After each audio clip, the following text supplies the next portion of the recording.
ચાલો બાળમિત્રો, આજે જોઈએ આપણે પૂર્ણાંકોના સરવાળા બાદબાકી, જેમાં ઘણા બાળકોને ચિહ્ન મૂકવામાં ઘણી જ તકલીફ પડતી હોય છે કે પ્લસ મૂકવું કે માઇનસ મૂકવું, ધન આવશે કે ઋણ આવશે. તો ચાલો યાદ રાખીએ આપણે, જ્યાં પ્લસની નિશાની હશે ત્યાં આપણે સમજીશું જમા અને માઇનસની નિશાની હશે ત્યાં સમજીશું દેવું.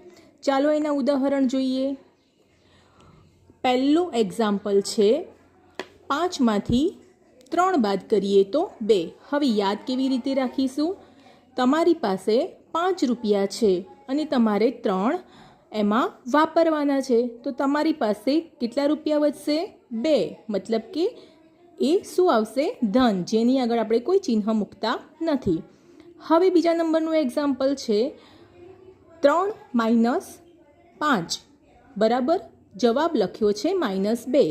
તો અહીં ઘણા મિત્રોને બહુ જ તકલીફ પડે છે. તો અહીંયા આપણે યાદ રાખીશું કે તમારી પાસે 3 રૂપિયા છે અને તમારે દુકાનમાં 5 રૂપિયાની વસ્તુ લેવી છે. અહીં મેં આગળ જણાવ્યું એ પ્રમાણે કે માઇનસ હોય તો દેવું સમજીશું. તો તમારે કેટલા? 2 રૂપિયાનું દેવું થશે, માટે 2ની આગળ માઇનસનું ચિહ્ન આવશે. Example number 3.